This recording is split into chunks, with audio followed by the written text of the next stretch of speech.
Welcome to a new video on this channel, and in today's video I will be talking about this photo.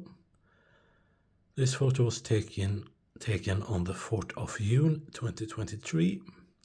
In the photo you see the King and Queen of Sweden.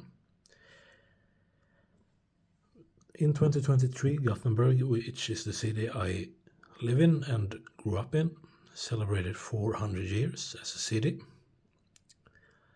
And the King and Queen was part of the celebration. And as you see, they are in a carriage, and a horse-drawn carriage.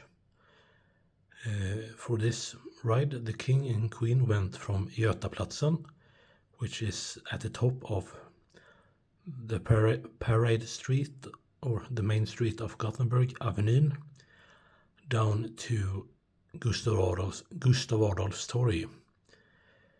And Gustav Adolf, or in this case Gustav II Adolf, was the man who founded Gothenburg in 1621. Yes, and they went on a ride, and I was placed at Avenyn when I took this photo. As some of you might have heard, I said that King Gustav II Adolf founded the city in 1621, or gave the city privileges to be built. You might wonder, wait a minute, it's 2023, how come you celebrate 400 years this year? Well, the 400-year celebration was delayed by 2 years because of the corona or COVID pandemic, so we have to postpone it for 2 years, and this year was the year we celebrated. One thing I really like about this photo is that the king actually looked into my camera. I could actually notice him saying I have a series of pictures. I think it's 2 pictures before this one and 3 pictures after. I can notice the king. Well, the king noticed me and looked straight into my camera, and he also, I think he told the queen that there is a guy taking a photo, and at the occasion I was dressed in a yellow hoodie or sweater and jeans, and being 186 centimeters tall, and stood on the first, and stood quite far forward to see the King and Queen, so I was quite hard not to miss. Well, so that's why this picture is so special to me, because the king looked into my camera, and at the moment when I realized he did, it was I felt not overjoyed but excited that he looked into my camera. And I think it's fun to this day that he did. And the woman up here, she's as well looking into my camera. And and this year is quite special for the king himself, because he celebrates 50 years on the throne, so he celebrates his golden jubilee this year. And during the 400-year celebration, the king held a speech at Gustav Adolfs Torg, and later at Frihamnen, where there was this park where you had artists and other fun things to do, as a celebration park, if you can call it that. And so I heard the king speak both times at Frihamnen and Gustav Adolfs Torg. At Gustav Adolfs Torg he spoke outside the city hall. Well, now a bit more about the king. Well, as I said, he celebrate his 50th year as king this year. He's the longest reigning king. The king who was the longest reigning king before him was Magnus Eriksson, who reigned between 1319 and 1364. And as number 3 on this list is our current king's great-grandfather, Gustav V, who reigned for 42 years, I think. Almost 33, from 1907 to 1950.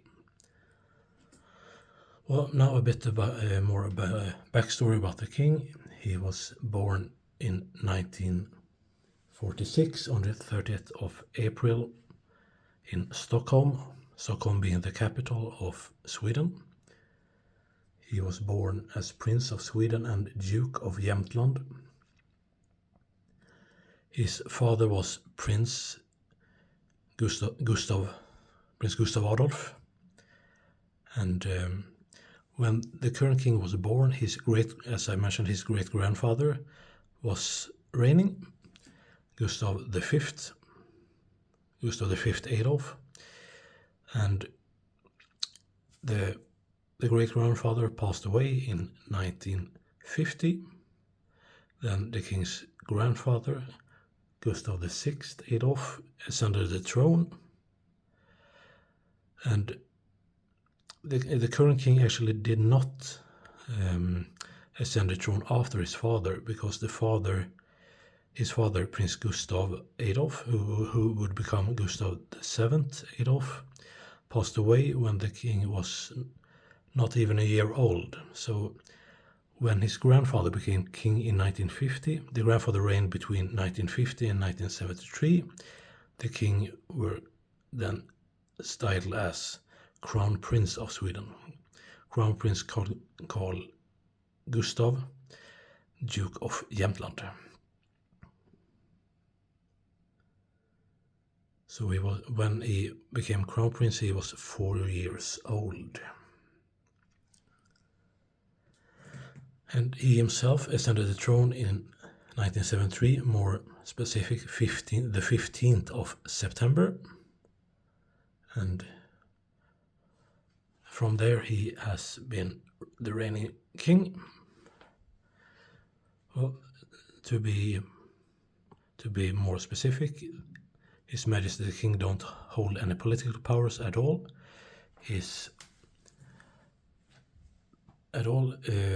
There was a conference in, if I remember correctly, 1974, when he has spent 1 year as a king, where they basically stripped him of all his political power. He didn't have very much power before that as well, but now his role is more or less ceremonials and that of representing Sweden. He's also the head of state of Sweden, and that's why we don't have any president in Sweden. We have a king, and then it's the prime minister and the speaker of the house, and then it's the prime minister. So as I said, the king don't have any political power. And the queen, she was born in Heidelberg, Germany. She's 2 years older than the king, born in 1944. She is a commoner, so she's not from royalty at all. But they met in the Munich Olympics in 1972. And since when they met, they couldn't marry because the king's grandfather was very, very conservative and wouldn't let the king marry the woman of his heart and dreams, because the grandfather wanted the king to marry a noble woman or a royal woman. But when the old king, the current king's grandfather, passed away, he took the chance and married Queen Sylvia. And the king and the queen have three children, Crown Princess Victoria, which will be the fourth reigning queen in her own right when she ascends the throne, Prince Carl Philip, and Princess Madeleine. And the king and queen have, I think it's 8 grandchildren. And their firstborn, Crown Princess Victoria, she was actually not born as a crown princess. She was born as a just princess. Her brother, who's 2 years younger, was born as crown prince. But they changed in the law, so Crown Princess Victoria became crown princess, because many thought that why shouldn't she, who's the oldest and firstborn, be the higher of the throne? Yes, and after Crown Princess Victoria we will have our 5th reigning queen in Princess Estelle. Yes, well, that's about it for this video. As I said, this photo is special to me because the king looks into my camera and it makes me feel overwhelmed and excited. And when I took the photo, I forgot to say this in the beginning, but I had a little voice inside my head saying, you have to take a photo of the king and queen. You will never get the chance again. I said, well, definitely not with this king and queen. Maybe when the crown princess becomes queen, I will maybe have a photo of her and her husband, Prince Daniel, who actually will not become king. He will just stay prince. So yeah, and I'm happy that I got this photo. That's all for today. Thank you.